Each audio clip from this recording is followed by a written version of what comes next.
everyone and welcome to Sharing Vietnam. As far as you know, art is always the endless passion of human being. In its world, art has its own language as well as meaning. Today in our program, we will have a chance to talk with an Italian artist about her work and her thought about Vietnamese inspiration. Let me introduce to you Miss Pauline Roby. Hello. Hello, Mrs. Pauline Roby, and thank you so much for joining us today. Thank you for having me. Miss Pauline Roby is an Australian artist. She taught us for over 20 years in Australia before moving to Hanoi in 2009. As an educator, she has experience in guiding students at all levels and abilities in the multiple forms of art. Today, she has had lessons at the New Concordia International School as part-time art teacher. She's good. Sometimes she feels a bit strict, but strict is also good because it means you can get the things right and not always get them wrong. It enriches my life. It is part of me, it always has been. Why do I love it? Because art is why we're alive. During her almost 4 years working in art at Hanoi, Vietnam and Vietnamese culture has often been a subject and inspiration in a variety of ways for her. I believe you was teaching at Concordia International School. It's quite amazing. I believe that you and your students are using Vietnamese materials and Vietnamese objective in your work of art. So could you please say something about this? Yes, in the clip we saw the middle school art students working on an exercise, and the exercise is to help them do their unit. Their unit is about creating the illusion of depth and space on a flat area. That is drawing a city, learning how to draw buildings, and of course they're drawing Hanoi. This exercise, though, was part of the unit. The students were learning how to use calligraphy brushes dipped in ink, and they were tracing over pictures of famous Vietnamese buildings, mainly the Temple of Literature. And they were doing this on dough paper, Vietnamese dough paper, which is quite fantastic because I liked it. They didn't understand until I told them. So in Vietnam, besides being a teacher, art teachers, and also an artist, as I know that you also focus on textile, could you please share something about this? Yes, one of the reasons why I wanted to be in Vietnam so much was because of your great textile tradition. Textiles are everywhere in Vietnam. I love the ethnic minority groups and their work for Hmong and their work with indigo, but I also love the weaving of Vietnamese silk, and I use a lot of silk in my own work, but I don't know that Vietnamese would really appreciate what I do with it. What I'm doing at the moment with my work with the beautiful Vietnamese silk is wrapping it around different objects and leaving it out on my terrace for weeks and weeks. So the wonderful atmosphere of Vietnam can actually penetrate the fabric and it leaves marks.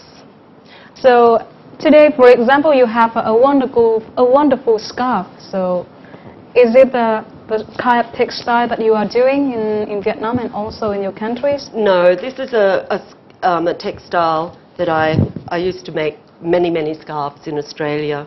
I would dye them with fibre reactive dye and put them in a steamer. In Australia I taught textile manipulation, surface design in technical colleges, and you learn to do lots of different types of textile manipulation and transformation, like batik and bound resist, shibori, different types of things with textiles. And when I was doing that job, I was working very heavily making lots and lots of scarves for sale. Besides art, do you have any other hobbies in Vietnam? Yes, I go out dancing a lot. I like dancing. I've always danced. And yes, I go dancing, but my hobby that I haven't done much of in Vietnam that frustrates me somewhat is fishing. I walk around Tay Ho and I see all the guys out there casting their rods casting their lines, and I'd love to just do that. I brought my fishing rod with me, but I've yet to go out. I have never seen a Westerner standing on Te Ho fishing, but I hope to take it up to one of the lakes and try my hand, and down to the beach. Yes. So before continuing with the talk today, we will have a short break to look at our short clip about Vietnamese inspiration for the artists.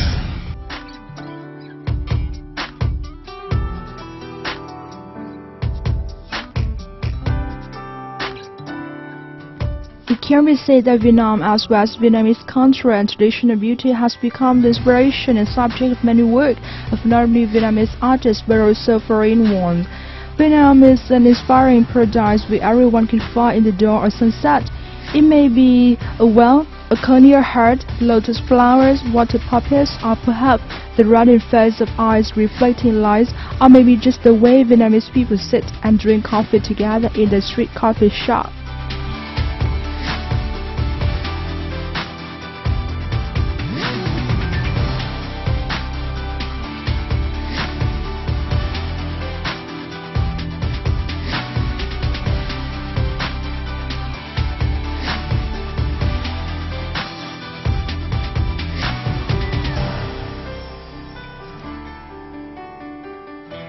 Ms. Pauline, so how does Vietnam culture as well as objective become your inspiration for art?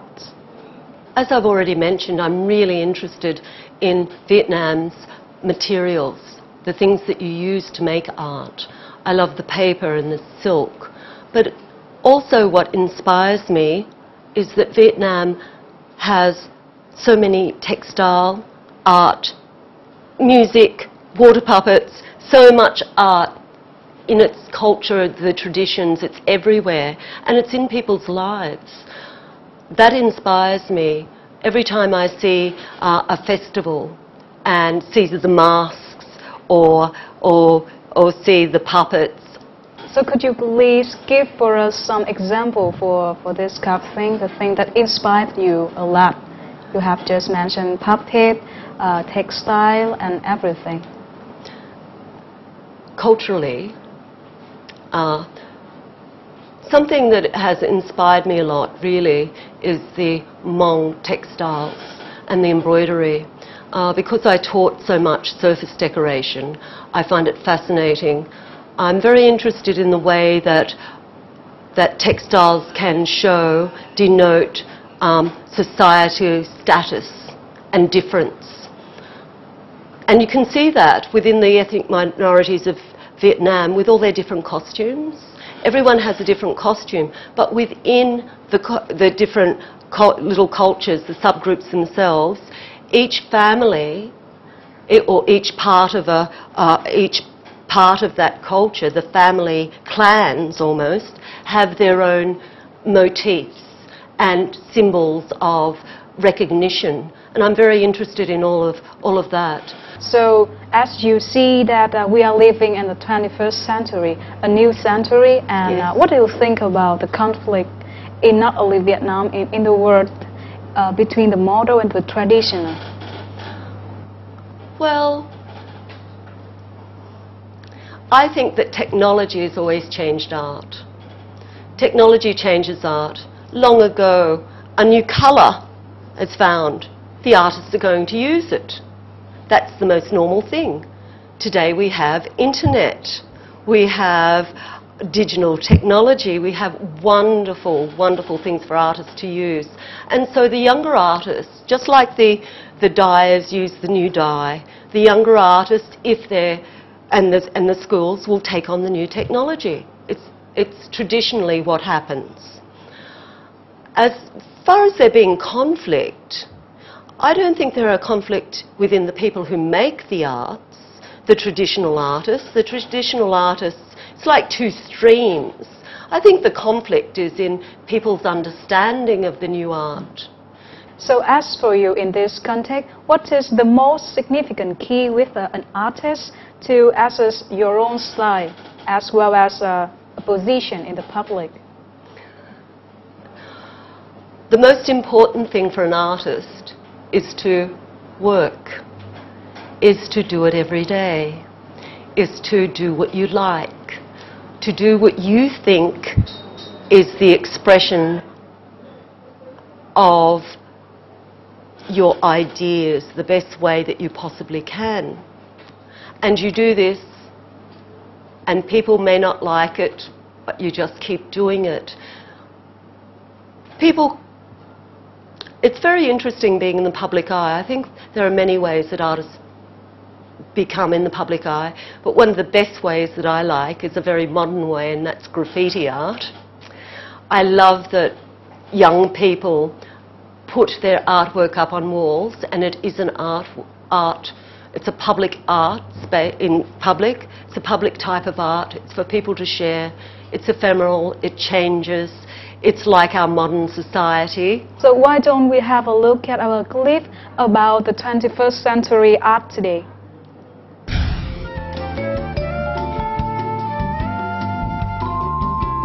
Art uses specific language to express the views as their aesthetic criteria for people in their life. We express personal ideas as well as feeling of the artist in the creative process.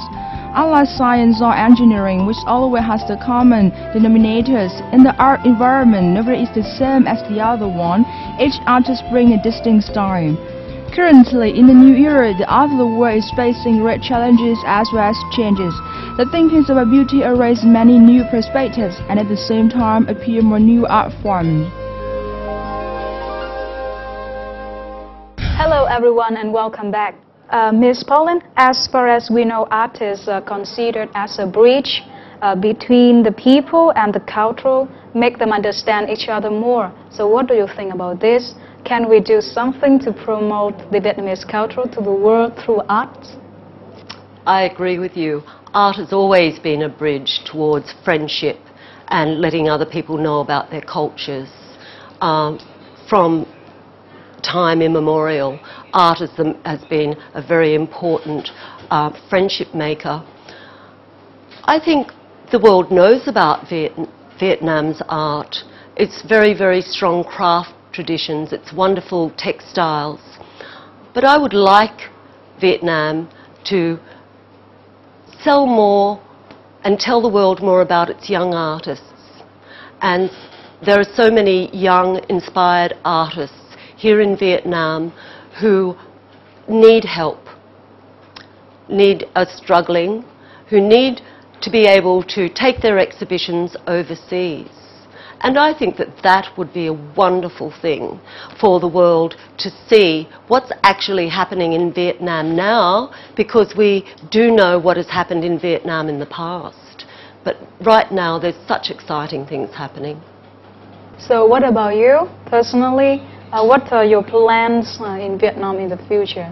My plans, I have many plans. I'm always having plans. But my real plan is to keep working at my wonderful new job at Concordia. I'm very, very happy to have that.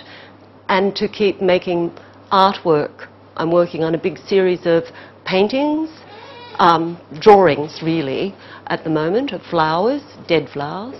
And I'm working on the textiles. And I'm very happy. So before the end of the show, would you love to say something to the Vietnamese people, and especially the young people of Vietnam who are pursuing the arts? As an art teacher here, I've taught many Vietnamese students, and I'm always amazed and fascinated at their ability to draw and make art, particularly the boys. Very strong. I think that all the Vietnamese parents, when they listen to you, they will let their son and daughters to go to school and maybe find Miss Pauline Roby to be teachers. So thank you so much for joining and sharing with us today. Thank you so much. It's been a pleasure. Thank you. I leave you for today and see you next time.